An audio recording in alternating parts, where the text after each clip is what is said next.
Oh, hi everyone. Welcome to the podcast. I am here with the Jeff Harry. Jeff, we made it. We made it. We've rescheduled 95 times. Right. We've made it in the same virtual room. Welcome to the podcast. I'm excited. I'm excited for this. Let's go. Yeah, yeah, and I'll let you do your own introduction, but wanted to highlight Jeff will be one of our speakers at the upcoming Culture Impact Lab here in Chicago on May 13 and 14. We're so excited to have you. So tell us a little bit about who you are and I guess what gives you joy, maybe is another follow up Ooh, question since we're interesting. talking about Okay. joy. Jeff Harry, run Rediscover Your Play. And my day job, I guess, is to make work suck less through Mm. play and positive psychology. And as part of that, going into my night job, I feel it's the same, is I'm also dismantling patriarchy through play. So then that gets incorporated in all my work, right? You're like Batman. I mean, Yeah. Well, I used to like Batman, but I can get into why I now have issues with him. Why is he only focused on poor neighborhoods? What's going on, Batman? Focus on the billionaires that you're yeah. friends. Anyway, don't get me into Batman. But and yeah, what's bringing me joy? I just released my TEDx talk from October that I did in Germany. Mm. Um, and it was all about dismantling hierarchy through play. So I'm super excited to share that with people. Yeah, yeah. And I think when we talk about these topics at the intersection of workplace and social issues, we can't help but think about the role of burnout, collective burnout. A lot of the folks who listen to this podcast, who attend the conference, are folks who are at the forefront of just knocking against the status quo day in Yeah. and day out. And so I've got two questions. One's really about the importance of play and joy as a strategy when hmm it comes to organization. So let's talk a little bit about that. Organizationally, why is this important? It's what movements thrive on, right? Because you can't operate on anger alone. You're going to burn out, right? We saw that with the Occupy Wall Street movement. We've seen this with other movements, and it's the joyful moments, like even as we were talking about earlier, right? Like the concept of Bad Bunny. Why is that important? It's just art, right? But Yeah. art is activism. Kendrick Lamar last year's activism. You can mobilize around things like that, and it also provides access to people that otherwise wouldn't join a movement. So Mm. if you look at, like, for example, Portland with the frogs, I have my own frog outfit, right? It was a way in which to de-escalate situations, but also then be like, hey, we're going to be in frog costumes, so you could potentially bring your family, and we'll be in the forefront of that, right? Or I think Portland, I love Portland, by the way. They're just so playful in their protests. They were teaching salsa classes like right outside the ICE detention center, right? Like not just angry screaming all the time there, but also being like, if we're going to be here for a long period of time, how do we create community here, Mhm. right? And show that there's a certain level of humanity to our cause, and then it's in such contrast to ICE. So like if you're what is it, if you're pepper spraying inflatable frogs, you just look stupid, right? You just look cruel and dumb. So like there's a play aspect to that. And you're even seeing that in Minnesota, where they were protesting by like doing sledding and then gathering and sledding, and they were like making fun of ICE while they were doing it, right? Mm. Or the ICE officer who fell and then they made a memes about him. Like there's play in this at the same time that you're protesting. Yeah, I didn't really think about the psychology of the contrast and the perception of that and how that shows up, not just within like the bodies of the people who are protesting, but also, you're seeing this like cultural moment happen and the importance of joy and play in a very serious moment, a very hmm scary moment. Um, And There's so, even, I'll just say this, there's even a creativity to how problems are solved, right? So I always go back to the Montgomery bus boycott, right? 361 days. 361 straight days right before, like, that's the level of like commitment we have to do to mm, address certain things. We're doing that right now with Target. That's one of the yeah, largest boycotts and it's had a massive impact, right? yeah, But the Montgomery bus boycott, they had to figure out a whole transit system because now no one's taking the bus, right? mm, And the fact that they were able to do that all without cell phones, texting, a lot of this stuff was done by paper. There's a certain level of play and creativity to that. And you're now seeing that in Minnesota with how people are doing meal trains, how people are mm, taking kids to school. Again, there's a creativity, there's a play to that that you would mm, never think is play, but it's just like, how do we solve this problem and how do we do it creatively? yeah. And it's a very human characteristic, right? Hmm. Is like some of the things you're talking about are just natural to who we are and Yeah. we've kind of suppressed over time. And I think a lot about how that shows up in the workplace naturally because we've built work on exploitation of people, not the joy and the well-being of people. Mm-hmm. So talk to me a little bit about, okay, so what I'm hearing is, play, joy, all of these things can be tactics. And I Yeah. think sometimes we think about them just very like willy-nilly, like, oh, Yeah. like joy, how do you elicit joy, how do you manufacture joy, I guess, Yeah. maybe in a workplace or an organized setting. Is it a person, is it a collective, like tell me a little bit about the mechanics of that. Well, I mean, manufacturing joy sounds like forced fun, and I hate forced fun. You know what I'm saying? Like, that is the worst. Like, I saw a video recently, and because Walmart, they always have like someone that's like, "Are you ready for today?" And like, get everyone, and everyone's like, "It's 7 a.m., dude. Like, I'm not happy to be here. Mm, It's Black Friday." Like, oh, I hate that, right? Or people try to manufacture joy with like, hey, we put in a pickleball court. Oh, we have a ping right, pong table. Look at got it. this slide. This place is still toxic, but we have all It looks these so things. cool. We have a pool table. It's Right. And we have a pool table that if you start playing, we're gonna judge you as soon as you start using it. Right. hmm So there's fake play, right? There's fake, or we'll refer to as forced fun. Not that. Yep. My play, when I'm talking about in the workplace, is providing your staff the ability to pursue their zone of genius, right? Their Mm, flow work. Like, what's hmm the work where they forget about time? What's that work? Like, you want to build psychological safety. You want Yes. your staff to be as creative as possible because that's kind of the point, right? A lot of the other jobs were like delegating to other things now, like AI and but where's the creativity going to come from? The new ideas, they're not going to come from AI. If you want them to be that creative, then you have to access their zone of genius, their flow work, right? So you have to hmm create a psychologically safe place. You have to create a place where they don't have to code switch.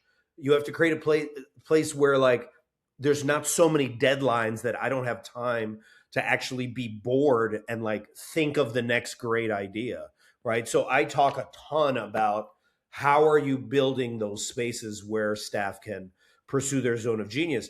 And Google, way back in the day, their motto was "Don't be evil." And all of a sudden now they're evil. But at some point it was "Don't be evil." And what they did was they gave their staff a fifth of their time to Yep. do whatever they wanted as long as Yep. it benefited Google. And what came from that play, right? Mm, Gmail, Google Earth, Google News, Google Ads, AdSense came from there. The foundations of Google came from play. So they're like mm. clear examples in the workplace of like, this works when you give people time and space. And that still holds true to this day. It's just there's a lot of organizations as they get large forget that. Yeah. Yeah. I remember the Project Aristotle. Uh huh. That I mean, that was so many years ago, but I think that was like the research from Google that Yeah. said psychological safety was like the number one factor of high performing teams. And this is a piece of research we always go back to. What I find though is in the workplace, we tend to kind of default back to old Oh ways, yeah. especially when I think humanity is kind of, there's a power play, of course, in the workplace between employer and employee. Like, who's benefiting the most out of the Yep. partnership? And the employers always want to benefit the most. I think what you're talking about is you're saying, hey, you have to give up some capitalistic Yeah. tendencies to Some give your power. people some power and balance Yeah. the power to give people room to actually be human and to express their talents, which you hired them for, by the way. Yeah. But we And have and these structures. yeah, and the reality is like work is broken. Yep. I've done a lot of talks on this recently where it doesn't even make sense anymore, right? Like I'm arguing for allowing your staff to be more creative so it's like a win-win. It's a win for you, you make a lot more money and then they stay for a longer period of time, right? But now you have organizations that are irresponsible beyond belief and their CEO still gets paid. Like in Boeing, when the door fell off, that dude walked away with a significant bonus, even though now all these Boeing planes were putting people at risk, right? Mhm. Um, interesting thing with Google is the same organization that talked about psychological safety also would lay off people at 5 a.m. when their fob key wouldn't work. Like that was how they found out they couldn't work anymore. Even if they've been there for like a decade, that's how you find out. You can't scan in when you're trying to get in the morning. Like, so Mhm. what happened? Like, what happened to like morality? And I thought we would have come out of the pandemic being like, oh, we should be more human. We should care for each other more. But instead, it seems like we've gone the opposite way, that a lot of organizations have forgotten the values that they were built on, right? And that it's not even benefiting a majority of the business; it's only benefiting certain C-suite executives, and then they bounce, and thus like leave the company in shambles, while Mhm. people that really care about the organization have to like hold all this crap, right? Mhm. Um, it's interesting whenever, yeah, people care about psychological safety until they're not hitting their profit goals, and then they freak out. And then they get rid of all the human things, right? What's the first thing that usually gets cut? HR, employee engagement, training. When training is probably the most important thing they need, and they're like, "Nah, we're going to get rid of all that. We're just going to have all these salespeople that are super toxic. We're going to keep them going." So it's like work is broken right now, and if we really want to solve it so that companies last, then we have to address all of the hypocrisy that's within all these organizations. Mm.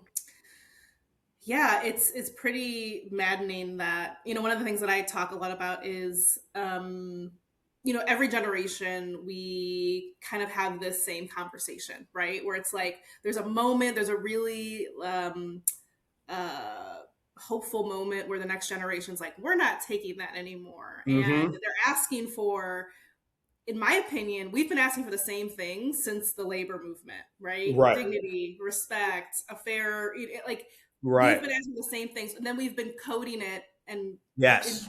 in different names, like the Great Resignation and Yes. high quitting, and it's like these things aren't new. It's not that Yeah. Gen Z is. I'm a millennial, right? I think you're a millennial too. We had the same issues. We're entitled, we're lazy, we don't want to work. And Mhm. then Yep. the next generation comes, but really what it is everyone's asking for the same thing that we've been asking for Yeah. generations. And it looks a little different every generation, and it's maybe named something else. But what is the like why is this happening? I guess maybe is the question. Like, why can't we get it? Is it because we live in this capitalistic culture and society? Like, what is causing us to revert back and to have these same fucking conversations every Yeah, generation? no, let me try to answer this. I'll answer this with a friend of mine, a really smart friend of mine. She said recently, we've never had democracy. Mm. We've never had an American democracy. We've had moments of democracy. We have moments where a billionaire class has had to give up power. And she brought up the fact that like we had to do that during the Reconstruction that Mm-hmm. happened, around the 1850, 1860. We had to do it again during the Great New Deal. They had to do it again during the Civil Rights Movement, and then since then they haven't wanted to give it up. Like, but you see these moments where they have to give it up because they're going to lose it all if they don't give it up. Yeah. And we're kind of at another one of these moments, right? Um, where it's so blatant now, like it's not even political. It's not Nope. even one way or the other. You're like, oh, they're all screwing us. Like, oh, I didn't realize the Epstein list just communicates. They all just don't give a crap Yeah. about any of us, right? Okay. And I even read about this, and I don't know if this is too much for this podcast, but I even saw a TikTok recently where someone was like, "Oh, it makes sense that billionaires and pedophiles are the same because it's the same tendencies, it's the same domination, it's the same like Sadism. sickness, it's the same obsession." Like so, so yeah, it's one of these moments where we believe that American can be better and we're going to fight for what we believe the ideals of America are that have never been actually realized, right? Like they've been realized for moments, Yep. but for the most part, we haven't had it. And that's No. really the experiment. The experiment is like, if we have it, what has to change? Like, do we change to a social democracy? Does capitalism totally disappear? If that does disappear, what happens to, the oligarchs? What happens to how we frame everything? And especially in such a world where we've been sold, America's been sold the whole time that capitalism's the only way. A lot of people can't even imagine what else it looks like, right? What Mhm. does it look like if I'm not worshiping a white male billionaire? Like, Mhm. what do I do in that world? So Mhm. I think there's a lot of that of like, we've never experienced it fully. Mhm. Um, we've always just been happy whenever they give us a little. So this is it. This is like the experiment. Like we either push and get something more now, or America fails. Like that's really now where we're at, right? And it kind of makes sense because we've been around here 250 years. Yep. That's usually when empires fall, and it'll be interesting. Like what comes from this? What are we willing to create? Or does just the whole thing disappear because like now people that have been in power are like, well, we're going to burn it all to the ground because we're going to make sure no one else gets it, Mm. right? Mm. Like we either have full power or no one has it, which is such like a selfish, childish thing. But it's like, of course, a Nice. lot of dudes like Elon are like that. Yeah. Well, I think you bring up some really great points, scary points, right? Where I think a lot of us are thinking the same thing and we're kind of at this crossroads. And a lot of us are in the middle of mobilizing around these issues. And so, one of the things that I'll go back to the Bad Bunny, the Benito Bowl, because that's what it was. We don't really care about football. I mean, that I was a bad mean, I don't concert. know. Yeah. The thing that was so interesting to me was, when I was, first of all, the entire experience was cultural. There was symbolism.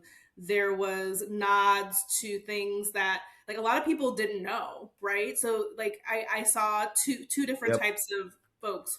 One type was like, oh, I'm really curious to know like what did that mean? And like I Yep. want to learn about the culture and like this is a part of American culture. And then you got the people who are just like, I don't know that, so I don't want to watch it. And it's Right. just Right. ridiculous because that's so not American because it doesn't match my experience, which is such a.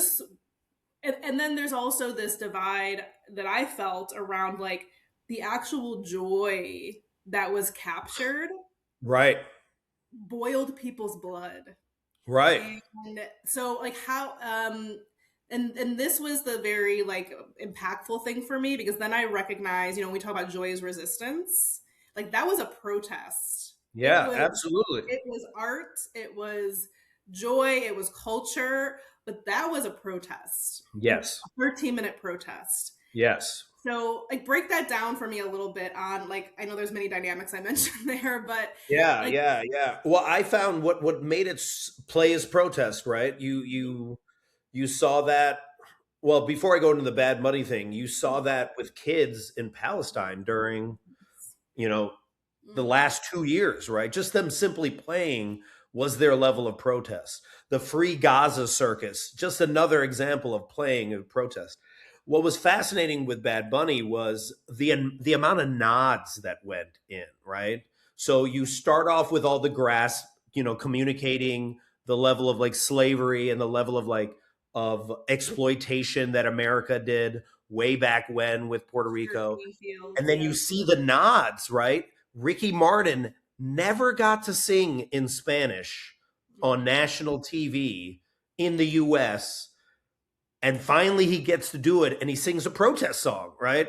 Like that's a huge FU to American media because like they only know him from his corny songs, right? And not Original like the Viva La songs Vida. that right? The nod to the bar in Lower Manhattan, the Mhm. owner of that bar was there, that kept Puerto Rican and just like Latin culture going Mhm. uh, during a really tough time when people didn't have an access to where to go. Where can I like express my music? And she Mhm. provided that in Lower Manhattan, right? And then he brings her up on stage. And then even though the one is not the nod to the kid, I thought it was the kid that got kidnapped, right? And a lot of people wanted to believe that. Even that just the nod to this kid of like uh what's possible, right? He's holding this, he's like, oh, I could be this when I grow up.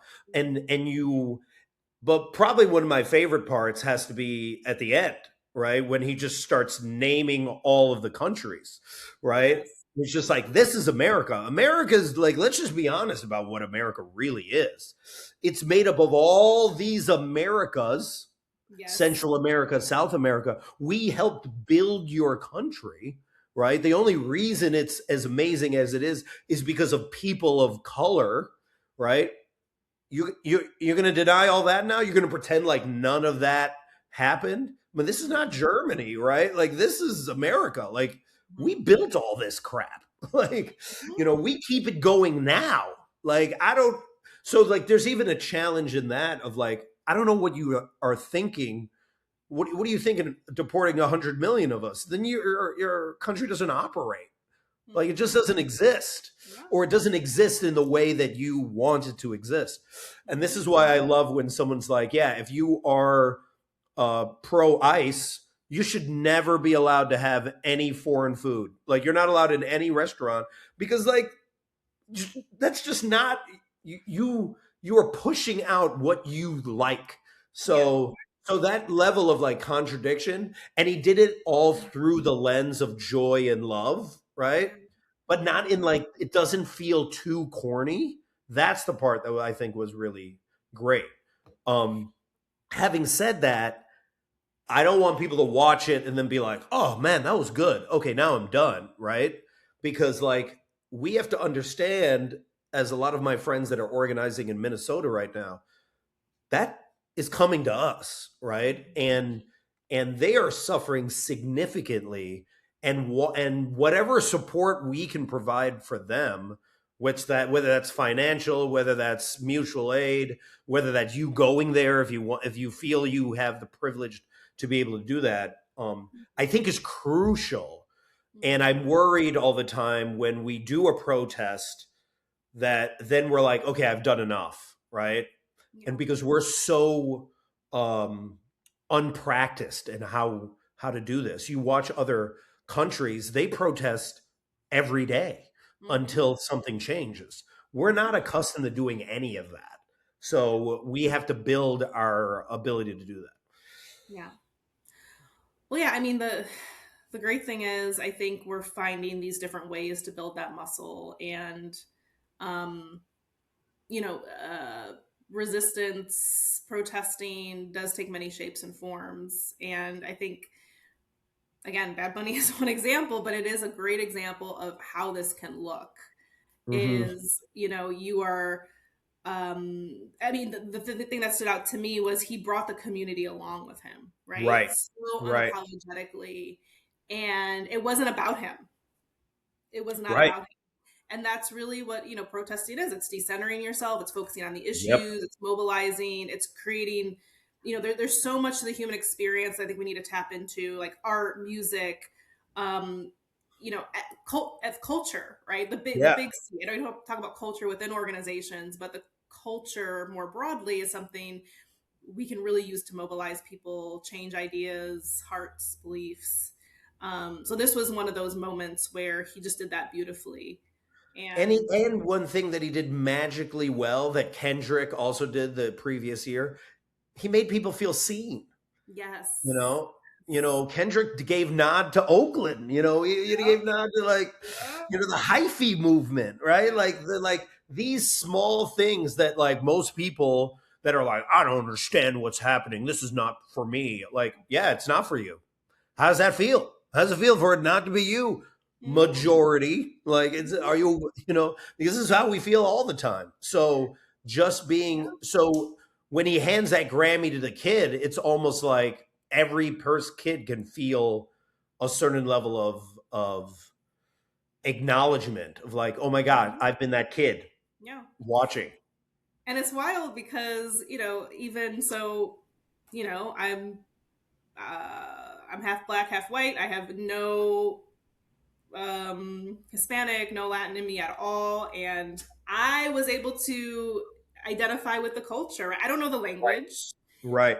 I was in my living room having the time of my life, identifying with common experiences, but also uncommon experiences where you're just like, I had to ask some of my friends, like, hey, what did that mean? Like Right. how did that show up for you? How did that make you feel seen? And so there is something about like decentering yourself Yeah. with these experiences, and I think that's what we going back to the workplace we are challenged with because usually the organization is centered and it's usually around a particular experience, Yep. and that dominant narrative guides the entire culture of the organization. And when you bring up something that's outside of it, that's when the nervousness or the lack of the same kind of behavior where it's like, well, I don't know what that means, and Yeah. so we're just gonna not do that because that's not familiar, versus asking and understanding other experiences. And so there's kind of this crossover that I'm trying to kind of place inside of a workplace because it is a microcosm of Yeah, how. yeah. It's literally just being curious, just playing, just being able to ask, like, what is your experience like?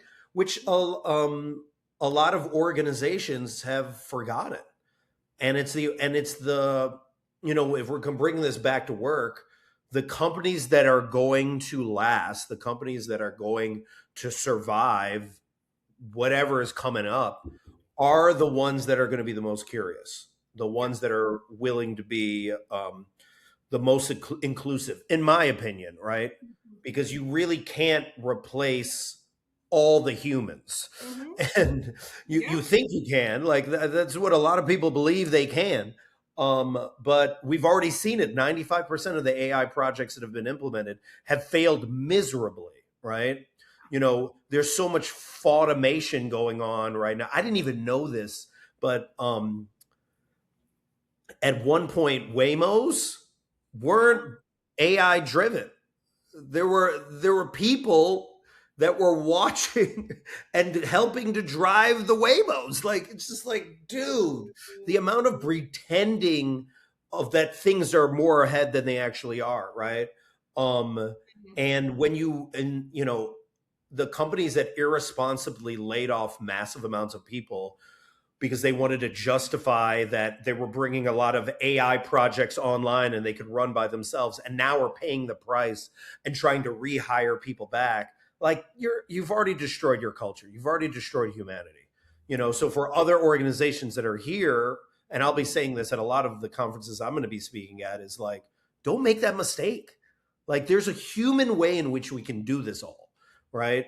But Yeah. like, let's not forget that part. Let's not forget that humans are running these organizations, and that as part of the concept of work, humans should be part of it. Like, that should be a significant portion of it. People want to work for other humans. They don't want to work for robotic megalomaniac billionaires.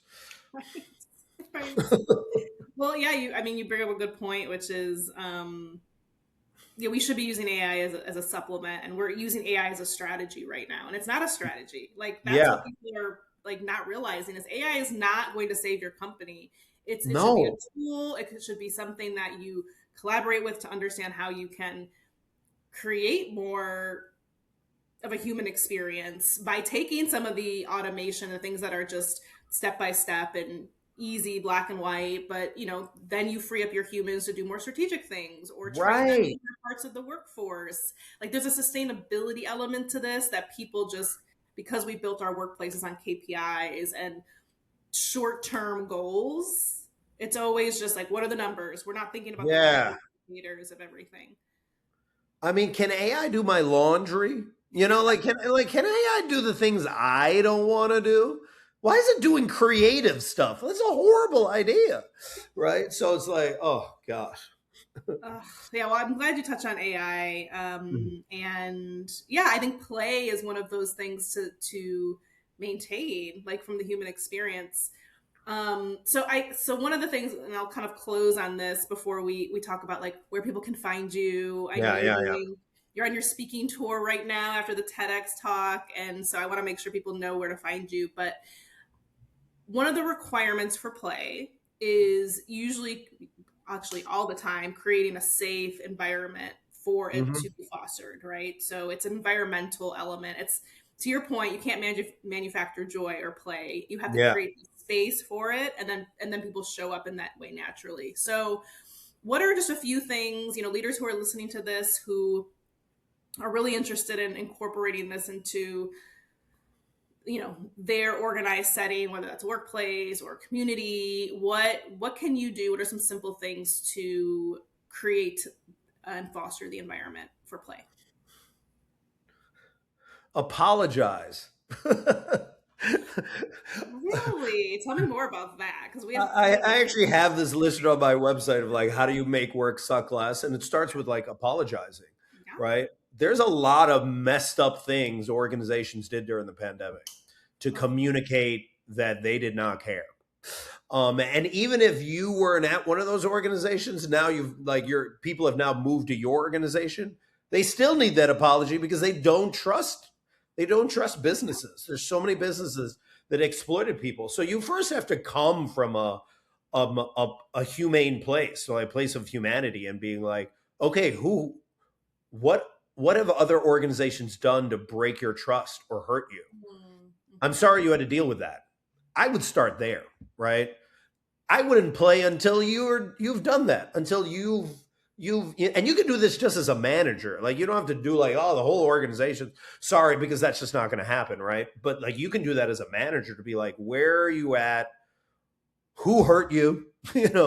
Yes, you have to do some therapy. People have to do therapy separate. That's very important. But also, you need to do a certain level of bridge building. Be like, is there anything that I did either during the pandemic or during the last, tough times of inflation that was disrespectful to you, that made you feel unseen, unheard, not valued, right? Start there and then have that conversation with your staff of how do you want to feel seen, heard, and appreciated, right?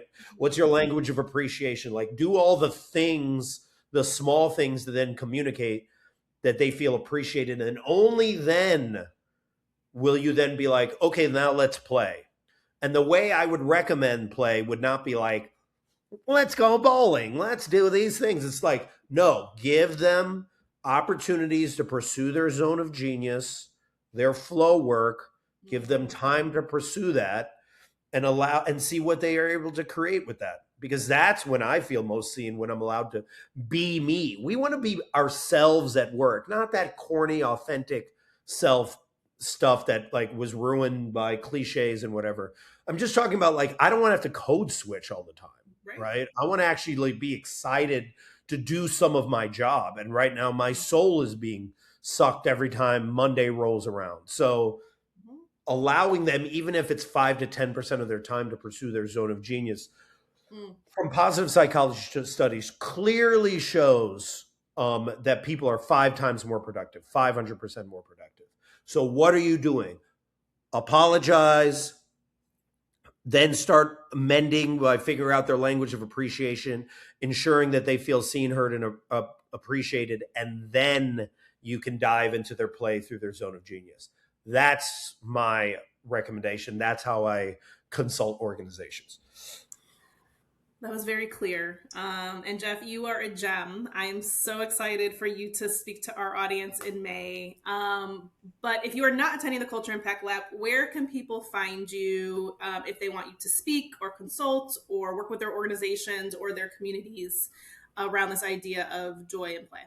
Yeah, so you can go to rediscoveryourplay.com and simply hit the Let's Play button. My TEDx talk just came out, so I'm super excited about that. It's called Beyond Hierarchy: How Play Can Heal Division Between Us. So you can find that just on YouTube. And then if you want to, I make a lot of stupid videos mocking the workplace. I wear a lot of wigs. It's obscene. But I'm on TikTok, Instagram, LinkedIn, YouTube, all at the same handle at Jeff Harry Plays. So that's JeffHarryPlays. Beautiful, beautiful. Well, thank you, Jeff. Appreciate your perspective and what you're bringing to this world of the workplace, but also broader culture. And I think thinking about this as a mode of performance, but also kind of resistance and protest, I think is just a really great reframe. So thank you for talking to us. Thanks so much for having me. I appreciate you.